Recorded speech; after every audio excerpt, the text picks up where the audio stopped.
Friends, welcome back to my channel knowledgeable brain. और आज हम इस वीडियो में डिस्कस करने वाले हैं वेसेक्स हाई, जो कि लिखी है थॉमस हार्डी ने।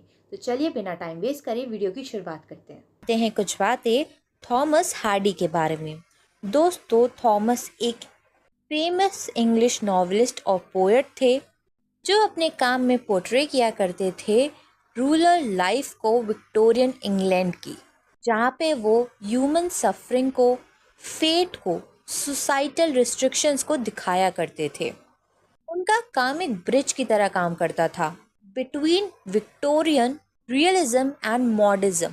ऑफर करता था एक डीप इंसाइट को सोशल इश्यूज के जो उस वक्त पे हुआ करते थे, ह्यूमन डिजायर्स को और अलग अलग फोर्सेस को, नेचर की और डेस्टिनी की, तो एक ह्यूमन की लाइफ में इफेक्ट करती है। थॉमस हार्डी के फेमस नॉवल रही है far from the madding crowd और जूड द ऑब्सक्योर, और फेमस पोएट्री रही है द डार्किंग थ्रैश और are you digging on my grave. दोस्तों, अगर आपको इनका दूसरा वर्क या कोई ड्रामा या पोएट्री जाननी है या आपको इंग्लिश लिटरेचर में कोई भी वीडियो चाहिए तो आप हमें कमेंट सेक्शन में लिख के ज़रूर बताइएगा, और साथ ही हमारे चैनल को सब्सक्राइब कर लीजिएगा जिससे आपको वीडियो इजीली मिल जाए।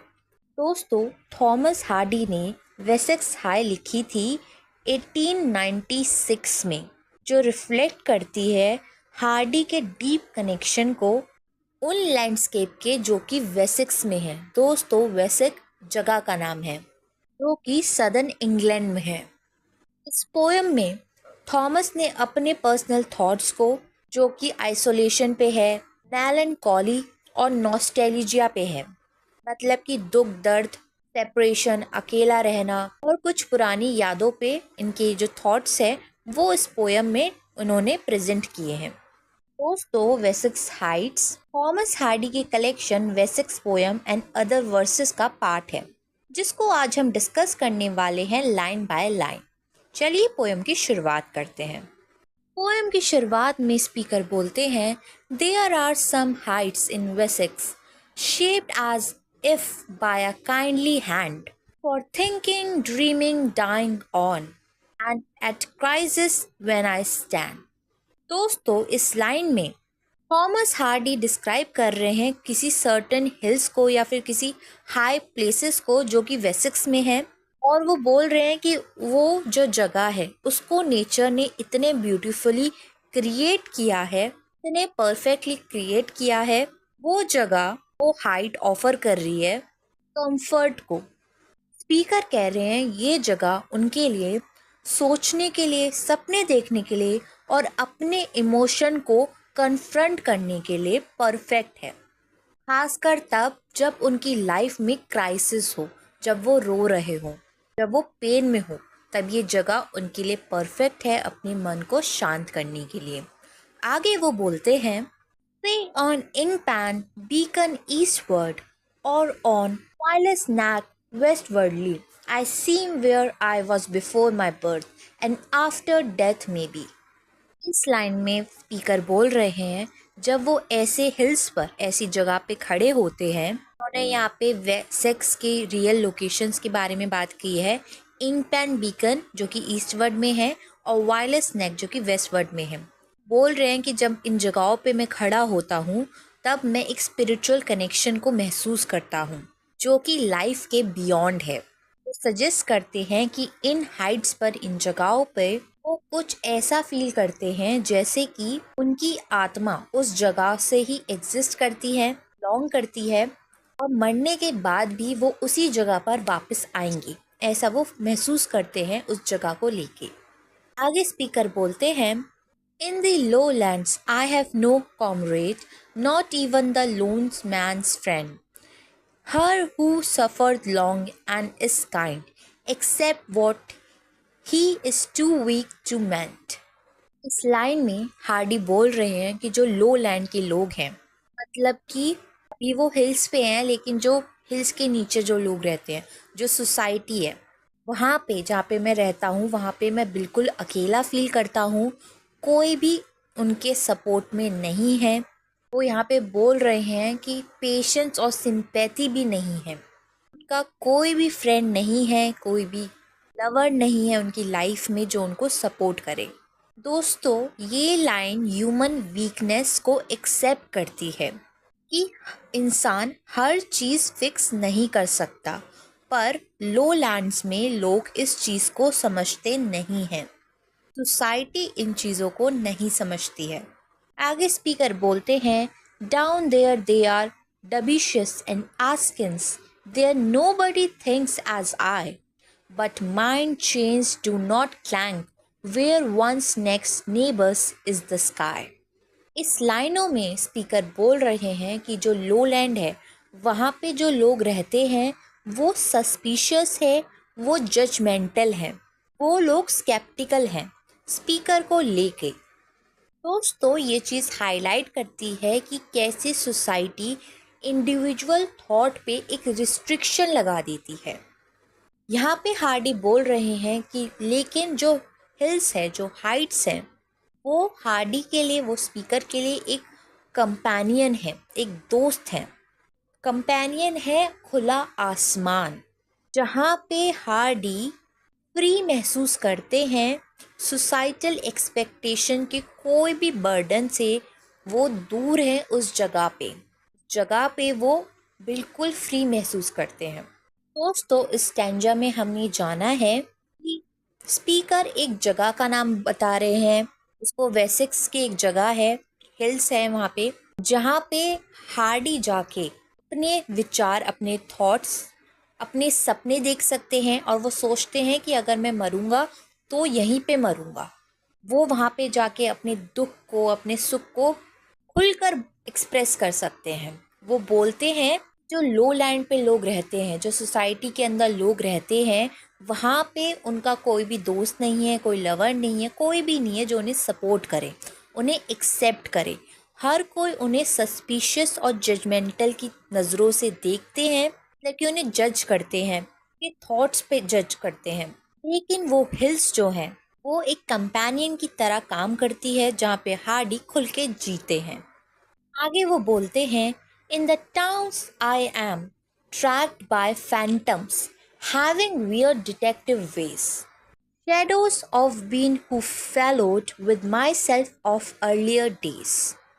दोस्तों, इन लाइनों में स्पीकर बोल रहे हैं कि जो अर्बन एनवायरनमेंट है वहाँ पे स्पीकर हॉन्टेड फील करते हैं, डरते हैं, क्योंकि उन्हें कुछ मेमोरीज ऐसी याद आती हैं जिन पे वो रिग्रेट करते हैं। पास्ट की मेमोरीज जो है पे स्पीकर रिग्रेट करते हैं, वो वहाँ पे उन्हें याद आती है। यहाँ पे फैंटम्स जो है सिंबलाइज करते हैं उन लोगों को जो कि स्पीकर के पास्ट में थे। वो शायद उनके फ्रेंड्स हो सकते हैं, कि एक्विंटेंस हो सकते हैं, मतलब जान पहचान वाले हो सकते हैं, या फिर वो खुद भी हो सकते हैं। तो कभी अपने आप को जज किया करते थे अपने एक्शंस और थॉट्स को लेकर, जिससे हार्डी जो है अनईजी फील करते थे। आगे वो बोलते हैं, they hang about at places and they say harsh heavy things, man with frigid senior and women with tart disparagings. इन लाइनों में स्पीकर बोल रहे हैं जो मेमोरीज हैं, जो इम्प्रेशंस हैं उनके पास्ट की, वो अनप्लेजेंट है, वो हार्श है, मतलब वो खुशियों से नहीं भरी हुई है, उसमें सिर्फ दुख और दर्द छुपे हुए हैं। वो बताते हैं कि वहाँ पे जगह जगह लोग थे लोलैंड्स में, सोसाइटी के अंदर, जहाँ पे जो मेन थे वो स्पीकर को अनवर्दी समझते थे, और जो वहाँ की वुमेन थी वो बहुत ही मीन बातें किया करती थी स्पीकर के बारे में। दोस्तों, ये चीज़ सजेस्ट करती है कि स्पीकर का जो पास्ट है उसमें कुछ इमोशनल स्कार्स है, कुछ ऐसे दुख दर्द हैं, कुछ ऐसी फीलिंग्स हैं जिसकी वजह से स्पीकर आइसोलेटेड महसूस करते थे उन जगह पे, लोलैंड्स की जगह पे, सोसाइटी के अंदर, क्योंकि लोग उन्हें, उनके थॉट्स को, उनके एक्शंस को एक्सेप्ट नहीं करते थे, सपोर्ट नहीं करते थे। आगे स्पीकर बोलते हैं, down there I seem to be false to myself, my simple self that was. इस लाइन में स्पीकर बोल रहे हैं कि जब वो लोलैंड्स में होते हैं, मतलब कि जब वो उस सोसाइटी के अंदर होते हैं मौजूद होते हैं उस वक्त स्पीकर डिसकनेक्टेड फील करते हैं अपने आप से, अपनी ट्रू, अपनी ओरिजिनल सेल्फ से, क्योंकि उस सोसाइटी में वो अपने थॉट्स, अपने एक्शंस, अपने डिज़ायर्स खुल के एक्सप्रेस नहीं कर सकते, तो वो अपनी ट्रू फॉर्म में नहीं होते हैं। उन्हें सोसाइटल एक्सपेक्टेशंस के अकॉर्डिंग एक्ट करना होता है। आगे की लाइन में वो बोलते हैं, and is not now and I see him watching wondering what crass cause can have merged him into such a strange continuator as this, who yet has something in common with himself, my क्रिसिलिस। दोस्तों, इन लाइनों में speaker imagine करते हैं जो उनकी simple self है, मतलब कि जब स्पीकर यंग थे, जब वो इनोसेंट थे, लेकिन अब वो कंफ्यूज हैं। उनकी ज़िंदगी में कुछ ऐसे इवेंट्स हो रहे हैं जो कि अनफॉर्चुनेट हैं। क्रैश कोर्स का मतलब होता है अनफॉर्चुनेट इवेंट्स। बोल रहे हैं कि इन इवेंट्स ने मुझे पूरी तरह से चेंज कर दिया है। इन अनफॉर्चुनेट इवेंट की वजह से मेरे अंदर और मेरे आसपास काफ़ी चेंज हुआ है। हार्डी बोलते हैं कि जो उनकी करंट सेल्फ है, जो प्रेजेंट सेल्फ है, वो कॉन्टिन्यूटर है, मतलब कि एक ट्रांसफॉर्म्ड वर्जन है उनके पास्ट सेल्फ का। इस करंट सेल्फ में उनके कुछ ओरिजिनल एसेंस अभी भी मौजूद है, उसमें कुछ अभी यंगर, इनोसेंट फीचर स्पीकर के अभी भी मौजूद है। स्पीकर ने यहाँ पे चेरिसलिस का यूज़ किया है, मतलब कि प्योपा स्टेज को, जहाँ पे एक कैटरपिलर जो है बटरफ्लाई में जब कन्वर्ट होता है, उस स्टेज का मेंशन किया है। वो यहाँ पे ये बोलना चाह रहे हैं कि मेरी जो करंट सेल्फ है उसमें अभी भी कुछ पास्ट सेल्फ की क्वालिटीज़ अभी भी मौजूद है। ये चीज़ सजेस्ट करती है कि उनके हालात वो काफ़ी ज़्यादा चेंज हो गए हैं, लेकिन अभी भी उनके अंदर कुछ चीज़ें बाकी है अपनी पास्ट लाइफ को लेकर, और वो हमेशा वो क्वालिटीज़ उनके अंदर रहेगी। उनके मरने के बाद भी वो क्वालिटीज़ आफ्टर लाइफ में भी उनके साथ ही रहेगी।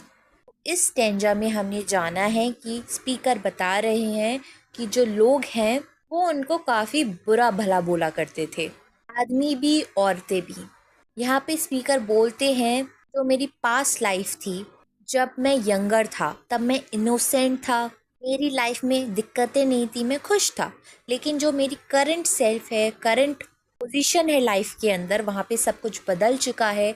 मेरी लाइफ काफ़ी ज़्यादा मिसरेबल हो गई है, लेकिन अभी भी कुछ चीज़ें हैं, कुछ क्वालिटीज़ है मेरी पास्ट लाइफ की जो अभी भी जुड़ी हुई है मेरे से, और वो अंत तक जुड़ी रहेगी। आगे वो बोलते हैं, I can not go to the great grey plain, there's figure against the moon, nobody sees it but I, and it makes my breast beat out of tune. दोस्तों, इन लाइनों में स्पीकर रेफर कर रहे हैं सेलिसबेरी plane को, जो जाना जाता है ग्रेट ग्रे प्लेन के नाम से। वो जगह काफ़ी ज़्यादा बड़ी है, वो एक एम्प्टी लैंडस्केप है जहाँ पर एशियन मॉन्यूमेंट्स, जैसे कि वहाँ पर स्टोन हेंज है। वो यहाँ पे इम्प्लाई कर रहे हैं कि स्पीकर जो है वो एक हॉन्टेड चीज़ से, एक मिस्टीरियस फिगर से कर रहे हैं। ऐसा विजन है, एक ऐसा नज़रिया है, एक नज़ारा है उनके सामने जो उनके पर्सनल और साइकोलॉजिकल विजन दोनों वे में वो देख सकते हैं उसे। वो बता रहे हैं ये जो फिगर है वो काफ़ी ज़्यादा डिस्टर्बिंग है, जो उनके इमोशंस को डिस्टर्ब कर रही है। सजेस्ट करती है ये लाइन कि वो एंजाइटी, फियर और किसी ग्रीफ से, मतलब किसी दुख या दर्द से घिरे हुए हैं। ओवरऑल यहाँ पे स्पीकर ये कहना चाहते हैं कि उनके अंदर एंजाइटी है, फियर है, दुख है, दर्द है, जैसे मानो वो किसी एक जगह पे है जो कि काफ़ी बड़ी है और खाली है, जहाँ पे आसपास कोई भी नहीं है। वो जगह उन्हें और ज़्यादा एंजाइटी दे रही है, डर पैदा कर रही है उनके मन में। आगे स्पीकर बोलते हैं, I can not go to the tall spired town, been bared by the forms now past, for everybody but me, in whose long vision they stand there fast. दोस्तों यहाँ पे टॉल स्पायर टाउन रिफ़र करता है एक real place को जो कि सेलिसबेरी में है। ये चीज़ सिंबलाइज करती है स्पीकर जो है कि मेमोरीज जो पास्ट में थी उन्हें अभी तक एक ऐसी पोजीशन में रखे हुए हैं जहाँ पे वो सिर्फ एंजाइटी, फियर और दुख दर्द महसूस कर रहे हैं। हो सकता है कि सिल्सबेरी वो जगह है जो स्पीकर के पास्ट का एक हिस्सा थी। स्पीकर यहाँ पे बोलना चाह रहे हैं वो वहाँ पे उस जगह पे वापस नहीं जा सकते क्योंकि वो जगह उनके पास से रिलेटेड है और उन्हें आज भी डराती है। तो कुछ ऐसी मेमोरीज है जो उस जगह से जुड़ी हुई है। वो ये भी कहते हैं ये जो फॉर्म है, ये जो मेमोरीज है, ये और कोई नहीं देख सकता है क्योंकि ये स्पीकर के माइंड में है, फिजिकली वहाँ पे प्रेजेंट नहीं है। ये स्पीकर की कुछ अपनी मेमोरीज है, अपने एक्शंस हैं जिनसे स्पीकर भाग नहीं सकते, जिनसे स्पीकर छुप नहीं सकते। आगे स्पीकर बोलते हैं, There's a ghost at Yelham Bottom, chiding loud at the fall of the night. There's a ghost in Fromside Vale, thin-lipped and vague in a shot of white. दोस्तों येलहैम बॉटम और from side well real places है, real जगह है Wessex में, जो कि यहाँ पे सिंबलाइज कर रही है हॉन्टिंग एक्सपीरियंसेस को, हॉन्टिंग प्रेजेंस को, जैसी कोई मेमोरीज है या कोई रिग्रेट्स है जो कि स्पीकर की लाइफ से कनेक्टेड है। स्पीकर बोल रहे हैं जो येलहैम बॉटम है, गोस्ट इज चाइडिंग लाउड, ये चीज़ प्रेजेंट करती है वॉइस ऑफ ब्लेम को या फिर क्रिटिसिज्म को जो कि स्पीकर ने एक्सपीरियंस किया है अपनी पास्ट लाइफ में। या तो लोगों ने उन्हें कुछ बुरा भला कहा है या फिर वो किसी गिल्ट में है जहाँ पे अगर वो दोबारा जाएंगे अगर उस जगह पे तो लोग उन्हें ब्लेम करेंगे उस चीज़ के लिए, उस एक्शंस के लिए जो कि स्पीकर ने पास्ट में किए थे। और the ghost in from side well describe कर रहा है as a thin lipped and vague. ये चीज़ सजेस्ट करती है एक अनसेटलिंग प्रेजेंस को, सिंबलाइज करती है एक रिग्रेट को, एक दुख को जो कि अभी तक रिजॉल्व नहीं हुआ है, अभी तक नहीं भरा है स्पीकर की ज़िंदगी में। दोस्तों इस लाइनों में एक वाइट शॉट है जो रिप्रेजेंट कर रहा है सेंस ऑफ डेथ को, हॉन्टिंग को।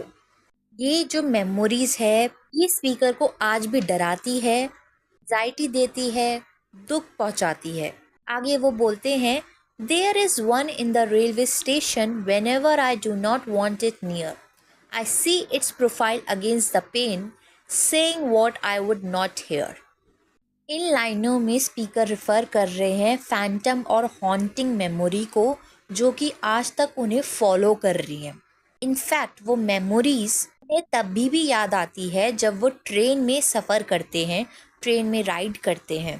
प्रोफाइल अगेंस्ट द पेन का मतलब है ट्रेन की विंडो। ये चीज़ सजेस्ट करती है एक गोस्टली या फिर एक मेंटल इमेज को, कोई मतलब कि किसी रिग्रेट को, किसी मेमोरी को जिसको स्पीकर अपनी लाइफ में वेलकम नहीं करना चाहते, जिन थॉट्स से स्पीकर दूर भागना चाहते हैं लेकिन भाग नहीं पाते। ये चीज़ सिंबलाइज करती है कैसे कुछ मेमोरीज, कुछ अनप्लेजेंट मेमोरीज हमारी लाइफ की जो होती है वो आगे चल के हमारी कोई एंजाइटी या हमारा कोई फियर बन जाती है। दोस्तों अब तक हमने जाना है स्पीकर अपनी किसी पास मेमोरी से भागना चाहते हैं लेकिन वो भाग नहीं पाते। जहाँ पे भी वो जाते हैं वो मेमोरीज और वो पास्ट उनकी लाइफ में को याद आता रहता है, वो डराता रहता है, उन्हें एंजाइटी देता रहता है। स्पीकर जब ट्रेन की विंडो से भी बाहर देखते हैं उन्हें वही बातें सुनाई देती है जो कि वो सुनना नहीं चाहते हैं। दोस्तों जब आप कहीं पे सफ़र करते हो, कार में, ट्रेन में, फ़्लाइट में, तो हम ज़रूर विंडो के बाहर ज़रूर देखते हैं और हम किसी ख्यालों में खो जाते हैं। वो अच्छे भी ख्याल हो सकते हैं, वो बुरे भी होते हैं। वैसे ही यहाँ पे स्पीकर भी जब ट्रेन के बाहर देखते हैं, विंडो से देखते हैं बाहर का नज़ारा, तो बाहर के नज़ारे नहीं बल्कि वो एक डीप थॉट्स में खोए हुए होते हैं। उन्हें वो मेमोरीज याद आती है जो कि वो याद नहीं करना चाहते। आगे स्पीकर बोलते हैं, as for one rare fair woman I am now but a thought of hers. I enter her mind and another thought succeed me that she prefers. दोस्तों, फाइनली इन लाइनों में स्पीकर ने बताया है कि वो कौन सी मेमोरी के बारे में सोच रहे हैं। वो बोल रहे हैं कि उनकी लाइफ की पास्ट रोमांटिक रिलेशनशिप जो थी के बारे में स्पीकर यहाँ पे बात कर रहे हैं। वो एक वुमेन को डिस्क्राइब कर रहे हैं, रेयर एंड फेयर। ये चीज़ सजेस्ट करती है कि वो वुमेन काफ़ी ज़्यादा यूनिक थी और प्रीशियस थी स्पीकर के लिए। लेकिन अब वो वुमेन स्पीकर के बारे में नहीं सोचती होगी। अगर वो स्पीकर को याद करती भी होगी ना, तो वो एक छोटी सी देर के लिए करती होगी, थोड़ी सी देर के लिए करती होगी, जहाँ पे वो बहुत सारी चीज़ें सोच रही होगी और अचानक से स्पीकर का भी ख्याल आ गया होगा। यहाँ पे स्पीकर बोल रहे हैं कि जो स्पीकर और उस वुमेन की जो यादें थी, अब वो रिप्लेस कर दी है दूसरे लोगों ने, जो अब उस वुमेन की ज़िंदगी में आए हैं, जो कि उस वुमेन के लिए काफ़ी ज़्यादा मीनिंगफुल है और अपीलिंग है। दोस्तों, ये लाइनें रिफ्लेक्ट करती हैं कि स्पीकर की मेमोरीज, वो फीलिंग अभी तक महसूस कर रहे थे, वो एक डिस्टेंस और रिजेक्शन को बताती हैं, जो कि उनकी रिलेशनशिप की मेमोरी और लव से जुड़ी हुई है। आगे स्पीकर बोलते हैं, get my love for her in its fullness, she herself even did not know. Well, time cures hearts of tenderness and now I can let her go. लाइनों में स्पीकर बोल रहे हैं कि उस वुमेन ने कभी भी स्पीकर के लव को समझा ही नहीं। उस वुमेन ने कभी भी नहीं जाना कि स्पीकर कितना डीपली उस वुमेन से अफेक्टेड है और वो कितना प्यार करते हैं। ये चीज़ उस वुमेन ने कभी नहीं समझी। यहाँ पे स्पीकर बोल रहे हैं, टाइम हील्स इमोशनल वॉन्ट्स। यहाँ स्पीकर बता रहे हैं कि वो अब ऐसी स्टेज पे पहुंच चुके हैं जहाँ उन्होंने एक्सेप्ट कर लिया है कि उस वुमेन के ख्यालों को, उस वुमेन को जाने देना ही सही है, उसको भुला देना ही सही है। आगे वो बोलते हैं, so I am found on Ingpen Beacon, on wall snack to the west, or else on homely Bolbaro or little Pilston crest। इन लाइनों में स्पीकर जो है वापस से हाई प्लेसेस जो हैं वेसिक्स में उसकी बात करने लग गए। वो बोलते हैं कि वो जगह उनको कंफर्ट देती है, उन्हें सुकून देती है, उनको एक पर्सनल फ्रीडम और पीस देती है। उन मेमोरीज से भागने के लिए, उन मेमोरीज से एस्केप करने के लिए, सोसाइटल एक्सपेक्टेशन से, इमोशनल पेन से अगर उन्हें कहीं जाके रिलीफ मिलता है तो वेसेक्स की हाई प्लेसेस पे मिलता है। उन्होंने कुछ हाई प्लेसेस का लोकेशन को मेंशन भी किया है, इग्नेट पेन बेकिन, ऑल स्नैक, बैरो और पिल्सडन क्रेस्ट। ये सारी जगह वेसेक्स में हाई प्लेसेस पे है, हिल्स पे है, जहाँ पे जाके स्पीकर को सुकून मिलता है।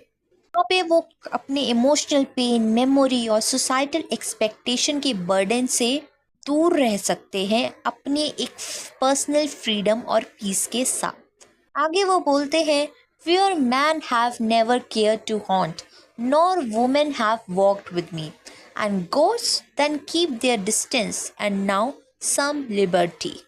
इन लाइनों में स्पीकर बता रहे हैं ये जो हाइट्स है, ये जो हिल्स हैं, वो किसी भी ह्यूमन इंट्रूशन से और कंपेनियनशिप से फ्री है। यहाँ कोई आता जाता नहीं है, कोई फ्रेंड नहीं, कोई लवर नहीं। अगर उनका कोई कंपेनियन है तो वो ये जगह है। ये लाइन कन्वे करती है सेंस ऑफ आइसोलेशन को और एक हिंट देती है कि ये जगह काफ़ी सुकून भरी है। वो बोल रहे हैं कि ये टाउन्स, लोलैंड्स जैसी बिल्कुल भी नहीं है, जहाँ पे स्पीकर अपनी मेमोरीज, अपनी रिग्रेट्स को सोचते रहे उनसे सफ़र करते रहे, उनसे पेन महसूस करते रहे, फियर, एंजाइटी जैसी चीज़ें महसूस करते रहे। हिल्स पे, हाइस पे पोस्ट भी उन्हें छोड़ देते हैं, ऐसा इन्होंने लाइन में मेंशन किया है। जगह पे स्पीकर एक फ्रीडम महसूस करते हैं, लिबर्टी, फ्रीडम महसूस करते हैं। वहाँ पे वो एक्सटर्नल जजमेंट्स और इंटरनल बर्डन्स दोनों से ही दूर हैं, फ्री हैं। दोस्तों, अब हम इस पोएम की समरी को एक बार अच्छे से समझ लेते हैं। मैं यहाँ पे इंग्लिश ट्रांसलेशन भी मेंशन कर दूंगी इस समरी की। तो चलिए पोएम को एक बार फिर से अच्छे से समझते हैं। दोस्तों, थॉमस हार्डी की पोएम वेसेक्स हाइट्स एक बहुत ही पर्सनल और इमोशनल पोएम है, जिसमें पोएट अपने नेटिव रीजन वेसेक्स के लैंडस्केप को अपनी फीलिंग्स और मेमोरी के साथ कनेक्ट करते हैं। ये पोएम बेसिकली दिखाती है कि हार्डी अपने आसपास के जो नेचुरल प्लेसेस हैं, जैसे कि हिल्स, वैलीज और विलेजेस में अपना दुख, अपनी लोनलीनेस और अपने पास्ट के दर्द को कैसे फील करते हैं। दोस्तों, पोएम की शुरुआत में हार्डी वेसेक्स के उन हाई हील्स और वाइड स्पेसेस का जिक्र करते हैं।